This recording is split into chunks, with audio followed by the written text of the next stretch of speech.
Bonjour à tous. La tension reste vive chez les agriculteurs bourguignons. Les éleveurs de la coordination rurale de Saône-et-Loire se sont mobilisés hier à Châlons.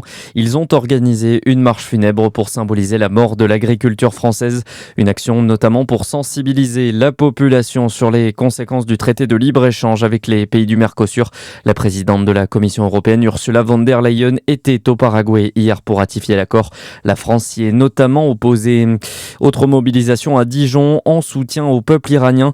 Près de 200 manifestants sont descendus dans les rues ce samedi pour dénoncer la répression sanglante menée par le régime des Mollahs.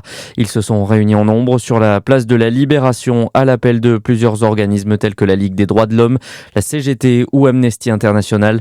Pour rappel, le peuple iranien dénonce depuis décembre le régime en place, une mobilisation marquée par la sévère répression par les autorités iraniennes. Selon l'ONG Iran Human Rights, le bilan est estimé à 3400 morts. Dans l'actualité également, aucune intimidation ni menace ne saurait nous influencer. Déclaration d'Emmanuel Macron sur ses réseaux sociaux après les menaces d'application de droits de douane de Donald Trump pour les pays européens qui ont défendu le Groenland.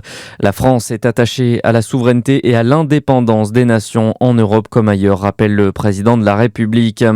Sébastien Lecornu va-t-il réussir à sauver son gouvernement ? Olivier Faure, en tout cas, se dit prêt à ne pas voter la censure en cas de 49.3 si le financement des nouvelles mesures ne se fait pas sur le dos des Français.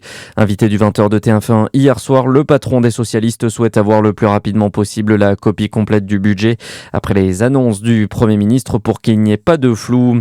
Et puis un mot de sport, foot d'abord, les Dijonnaises tenues en échec hier soir face à Montpellier. Score final, 1 but partout. En basket, la JDA, grand vainqueur du derby contre Châlons en Betclic Elite. Les Dijonnais l'emportent 94-91.